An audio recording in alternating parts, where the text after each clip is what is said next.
everybody, and welcome to 223 of Rhys's stories. And first of all, I would like to say happy birthday to my mom because it's her birthday today. And today I'm going to be reading you One Snowy Night by Nick Butterworth, a tale from Percy's Park. So here we go, and I hope you enjoy it. It's cold in the park in winter, but Percy the park keeper doesn't mind. He puts on his warm coat and his big scarf and wears 2 pairs of woolly socks inside his Wellington boots. Percy likes to be out in the fresh air, and so do I. In the middle of the park there's a little hut. This is where Percy lives. When it gets too cold to be outside, Percy goes into his hut where it's cozy and warm. The animals who live in the park all know Percy's hut. Every day he shares his lunch with them. One winter's night it was so cold it began to snow. Great big snowflakes fell past the window of Percy's hut. "Brrr," said Percy, "I think I'll need an extra blanket tonight." He made himself some hot cocoa and got ready for bed. Suddenly Percy heard a tapping sound. There was somebody at the door. Now who can that be at this time of night? Thought Percy. He went to the door and looked out. There on the step was a squirrel. It looked very cold and miserable. "I can't get to sleep, Percy," said the squirrel. "My bed is full of snow." "Oh dear," said Percy. "Never mind, I've got plenty of room for 2. The squirrel snuggled down next to Percy and soon began to feel warm. Knock, knock! It was the door again. Now who can that be? Thought Percy. Standing outside were 2 shivering rabbits. "It's freezing," said one rabbit. "We're frozen," said the other.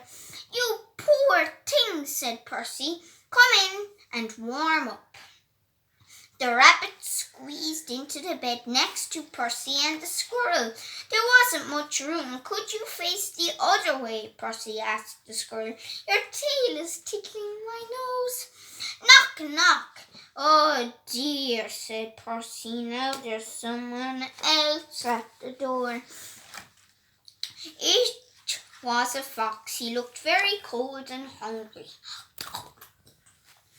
"Can I come in too?" he asked. Percy scratched his head and thought for a minute. "Well, if you promise to behave," he said. "I promise," said the fox, and he squeezed into the bed next to all the other animals. Bump! Oops! The squirrel fell out. "Who did that?" asked the squirrel crossly. "Knock, knock, knock! Good gracious," said Percy. "It's the door again." This time Percy had quite a surprise. There on the step was a badger, 2 ducks, a hedgehog, and a whole family of mice. They all wanted a bed for the night. Poor old Percy and poor old Percy's bed. The animals pushed and shoved and rolled around the bed, but there was just not enough room for them all. Soon the bed covers ended up in a big tight ball. Then bump! The covers rolled right off the bed and everybody fell onto the floor. "Oh dear," said Percy.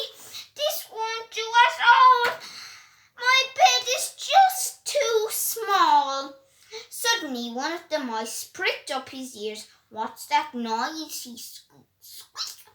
Everyone listened hard. Now they could all hear it. There was a scratching, scraping sound. It seemed to be coming from underneath them. "There's something moving under the floor," whispered Percy. The animals looked frightened, and the mice all started to squeak at once. "Oh dear, what can it be? It might be a monster with fierce claws and sharp teeth." The noise grew louder and louder. Then one of the floorboards began to move.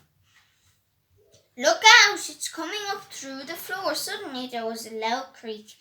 Help! Help! Cried the animals, and they all ran to hide.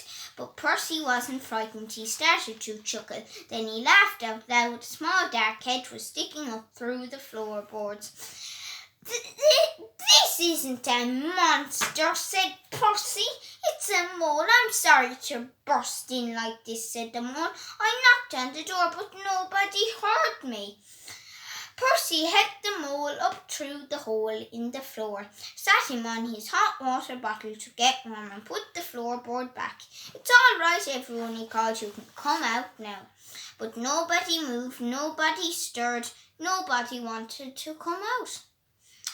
The squirrel was tucked away in the pocket of Percy's dressing gown. The hedgehog was in his coat. The fox, the rabbits, the badger, and the ducks were all safely hidden away. The mice had even squeezed themselves into Percy's slippers. Everyone had found a cosy bed. Well, I never, said Percy. Percy yawned and snuggled down in his own bed once again.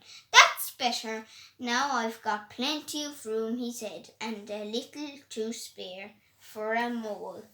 The end. I hope you enjoyed that lovely story, funny story and relaxing story and calm story and nice story and lovely story. And there's the picture of the mole and Percy sleeping in the bed. And so I hope you enjoyed that story called One Snowy Night, A Tale from Percy's Park by Nick Butterworth. So enjoy the rest of your evening, and I guess I will see you tomorrow for day. What day is this again? You'll have to tell me, I forget. Oh yes, day 224 of Rhys' story. So bye everybody, and see you all tomorrow.